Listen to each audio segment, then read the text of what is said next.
Hello, everyone. My name is Marcus Miller. I'm at Clemson University. I'm excited to get to talk to you today about flavor. I thought that a really good place to start would be the development of flavor. Just briefly get into what aspects and characteristics go into it, and then we'll get a little bit more in depth into what makes up the molecules and compounds in the second lecture. The material that I am using today is from Lowry's Meat Science, the 6th edition, and Quality Attributes and Their Measurement in Meat, Poultry, and Fish Products, Volume 9.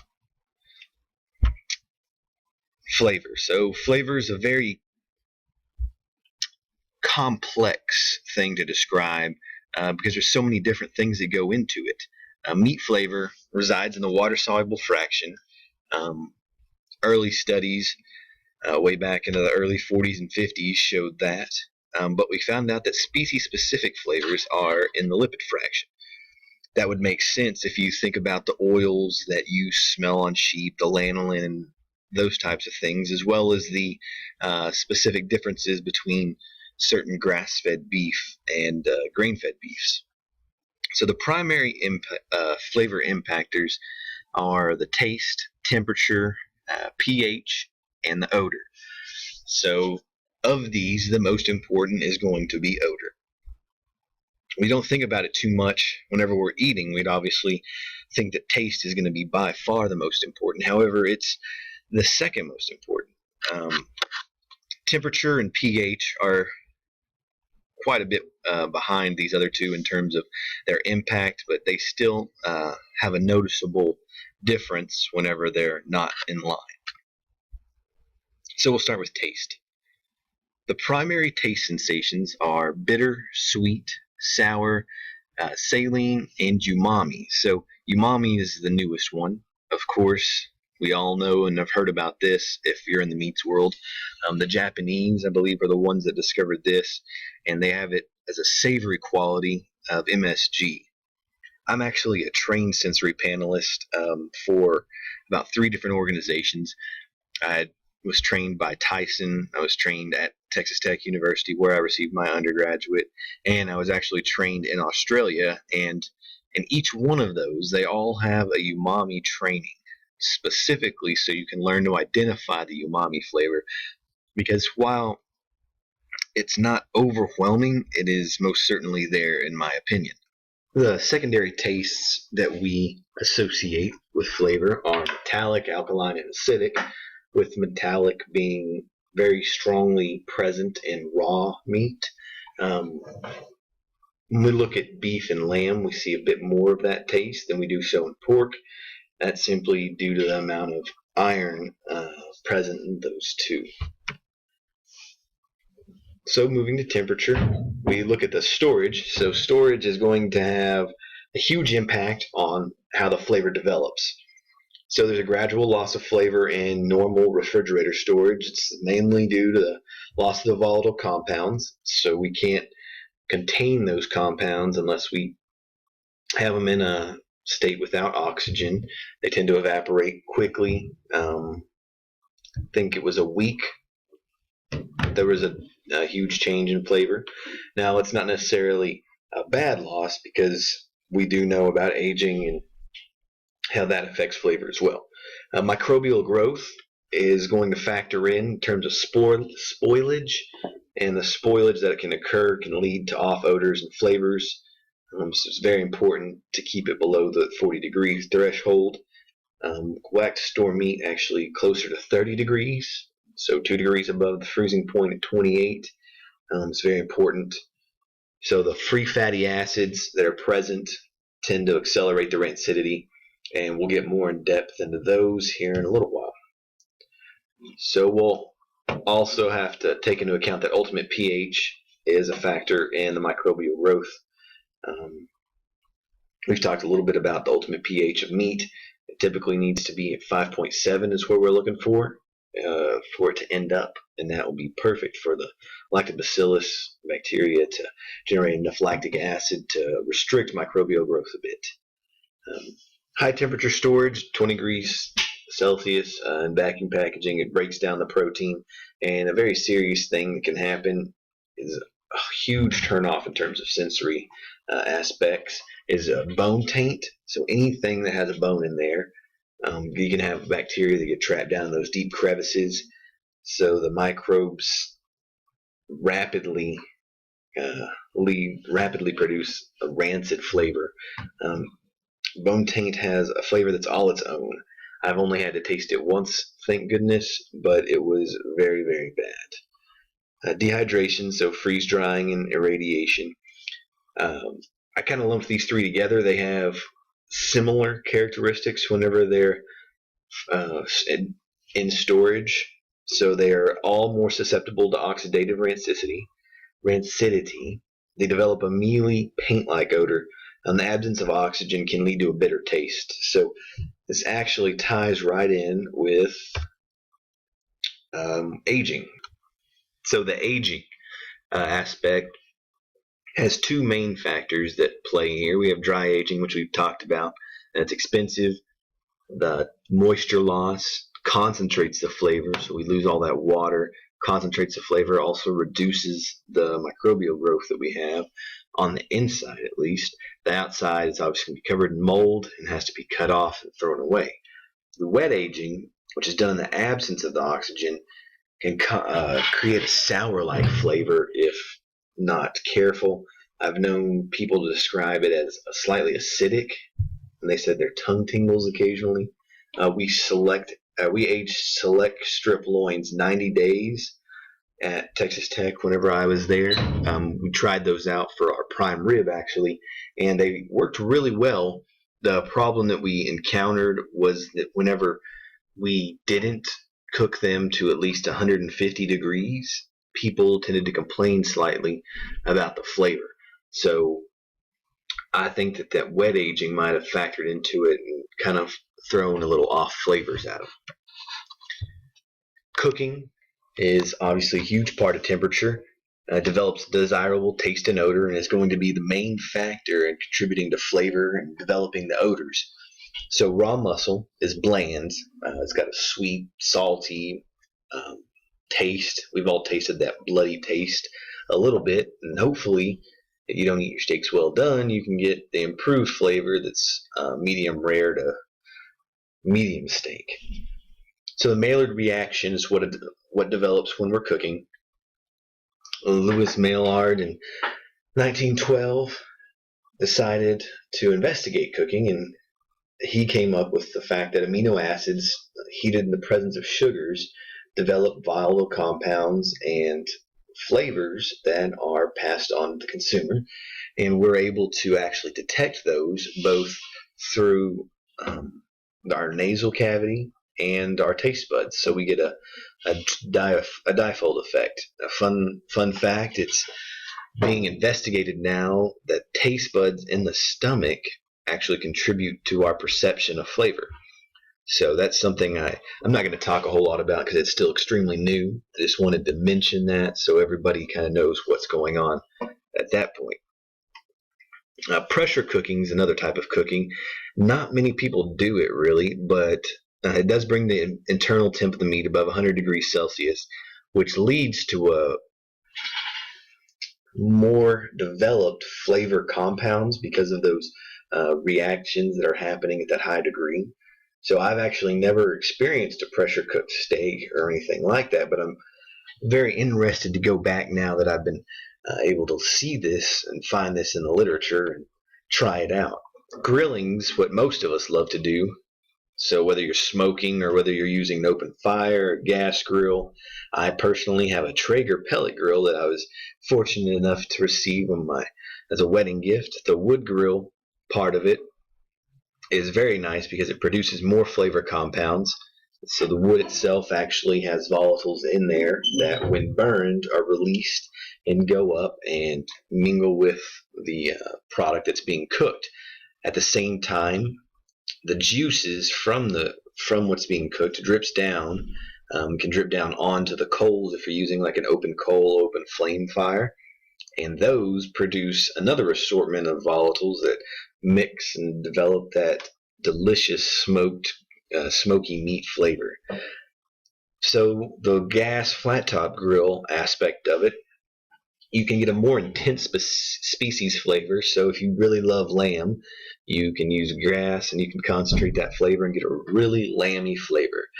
I actually like to do this with some steaks on occasion, simply to get a really beefy flavor out of it. I'll do it with my higher end steaks.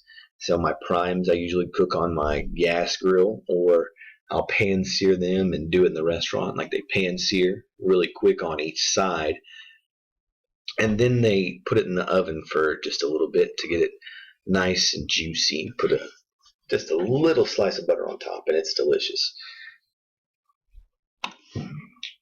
Moving on to pH. So the ultimate pH that we've talked about in earlier lectures, the higher the ultimate pH equals a lower flavor. This has been theorized to be due to the swollen structure, which binds up all of the flavor volatiles and can't be released. So we see not only a restriction whenever we use salt, but in normal meats as well. So fresh meat and cured meats both have the same interaction. Bacon was actually used in a study where high ultimate pH bacon, greater than 6.0, was used and cured with the same amount of salt as a normal pH bacon, and the consumers could tell that there was a big difference in terms of how salty it was. What this means is that there's just not as much there to bind with for some reason. It doesn't have as high an affinity for the salt, so we don't see that. Substantial differences in steam volatiles occur in lamb and beef. So average pH lamb and beef cuts versus the high pH lamb and beef cuts, the volatiles are reduced. We're not able to get those free fatty acids, those branched chains fatty acids, to get them to produce any flavor molecules. So that's why we use this for mainly ground beef. This would turn into your dark cutters, which we send to either Mexico or put in ground beef. So it also affects microbial growth, which could contribute to more off flavor, as we had stated before. Odor is actually going to be the most influential part of flavor. We don't think about this whenever we're eating it, but it's by far and away the most sensitive part that we have is smell. If you think about it in terms of smelling smoke, we're highly sensitive to that. We've adapted to that over the course of nature, telling us that smoke is dangerous and we need to run away from it. Or nowadays, smoke is delicious and we want to run towards it. The response to odor is 10,000 times more sensitive than that to taste. Using ethyl mercaptan, which is just bitter, people were able to detect 3 times 10 to the 9th% in the air versus 4 times 10 to the 5th%. So you can tell there's a huge difference in how our body is able to respond to odor and what we actually perceive from there. So the most important variable, mainly odor helps you decide whether something is desirable or undesirable. There's many contributors to this. We have a lot of volatile compounds and fatty acids and different chemical structures that we do, but species-specific flavors also contribute to this. You can kind of smell and smell different things like that. So diet prior to slaughter, you'd be able to smell a little bit of the grassiness coming off of there, or smells a little bit fishy to some because of those omega-3 fatty acids that we have in there. The sex can definitely contribute to it if you think of boar taint and those type of things. And the breed has been shown to have a slight effect on it, but we're working on that, and more research is being done into the difference, because if certified Angus beef is so good, how do we prove that? So the muscle is another one that contributes largely to odor. So the different types of muscles are going to have not only different flavors that taste, but different fats that are trapped in there. And we've learned that not only are the types of muscles and fats pertinent to the odor, but the actual order that the fats are in contribute to that as well. So if you reorder them a little bit, you're going to get a less desirable flavor than what they might have originally been in. So that was something that's going on right now. We're still learning about all of that. So here's just a diagram that kind of depicts how odor travels to the brain. So there's two ways, through your nose or through your mouth. So you're actually tasting with your eyes, your nose, your mouth, and your olfactory receptors. So the taste, whenever you're chewing and masticating that food, it actually releases volatiles, which will additionally travel up into the nasal cavity and be picked up by the olfactory receptor cells. So now we're going to look at how we can actually quantify what flavor is. I know there's many different things. I've picked out the three most common, I think, and hopefully everybody's heard about these a little bit at least, and we'll try and just explain them a little bit more in depth. So starting with quality grading, that's by far and away the most widespread one. It estimates the palatability overall, but it has a really good direct correlation to flavor. It's based on both the maturity of the animal and the degree of marbling. I pulled this out of the National Beef Quality Audit in terms of the marbling distribution. This was a little bit ago. These were done by Lyda Garcia, Chris Bowman, a couple of different guys who went in and compiled all of these marbling distributions, so we can look and see just the kind of the difference between the percentages of cattle that we have out there. So people are going to get the majority of their beef in the slight and small category. And we all know that certified Angus beef falls into the moderate and modest, with slab being 2% or less. The reason this is important is because it has a direct correlation to those species-specific flavors that we were talking about. So the higher degree of marbling is going to have a much more beefy taste in comparison to something that has less marbling. Now, I pulled beef quality specifically because it has been shown to have a direct impact, and it's actually the most accurate quality grade that we have. If you look into pork and lamb grading, pork you can see marbling, which is still being proved how effective that is in terms of a flavor effect, simply because the pork carcasses today have been bred to be so lean and heavy muscled. There's just not a lot of it there, so it was becoming harder and harder to find high marbled pork. Now there's a specialty market for it. I think there's actually one called the Menglazita, I believe is how you pronounce it.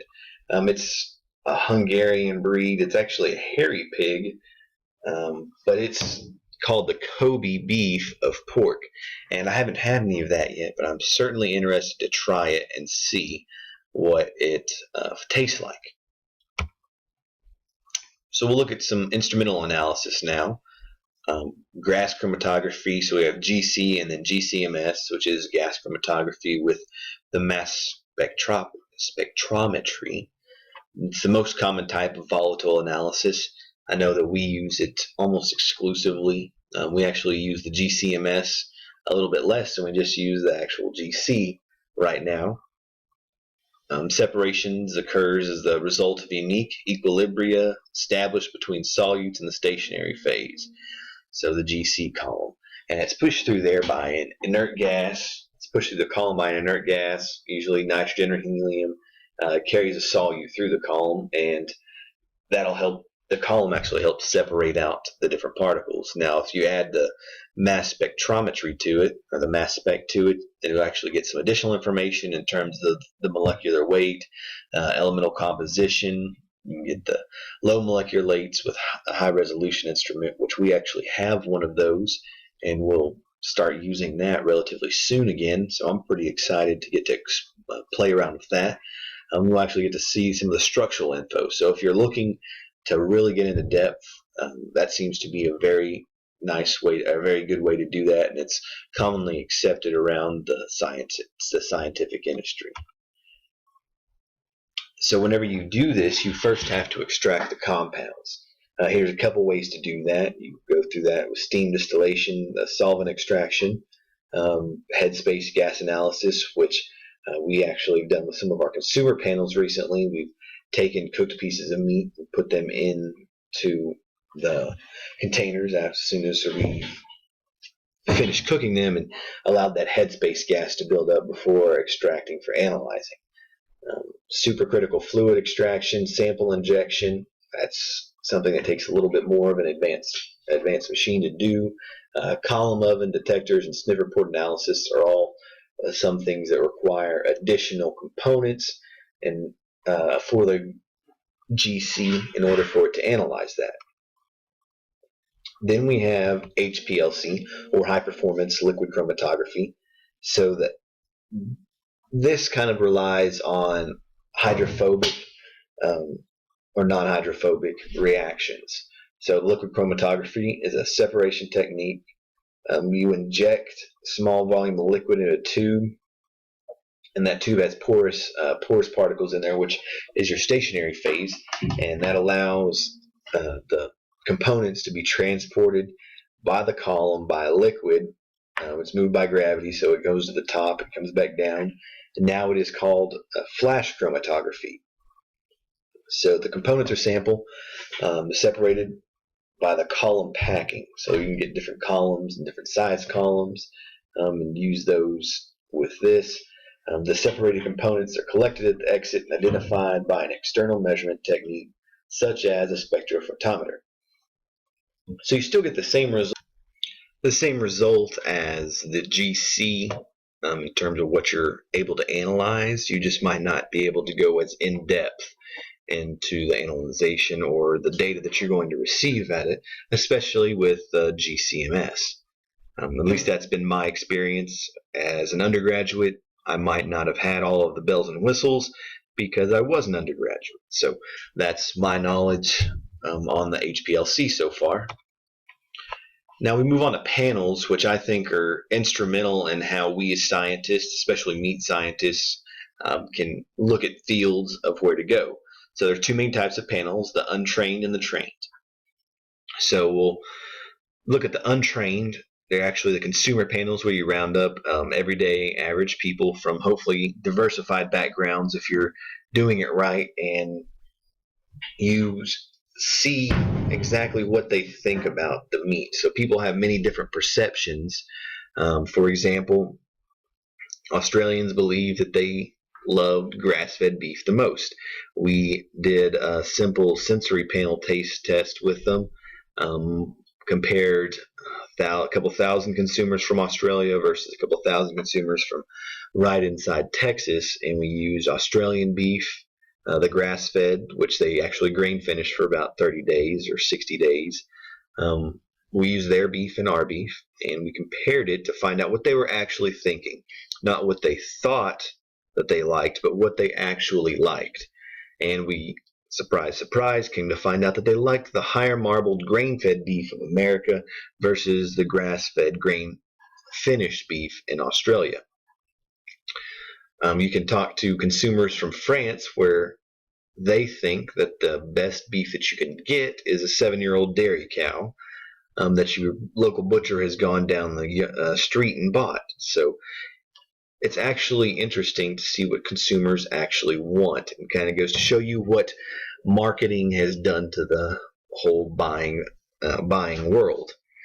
Now, the other side of it is you can use trained panelists to get a more specific identification. They develop an actual flavor profile. The consumers kind of help you see where, in terms of acceptability, that is, but the trained panelists help you identify the specifics of that flavor profile.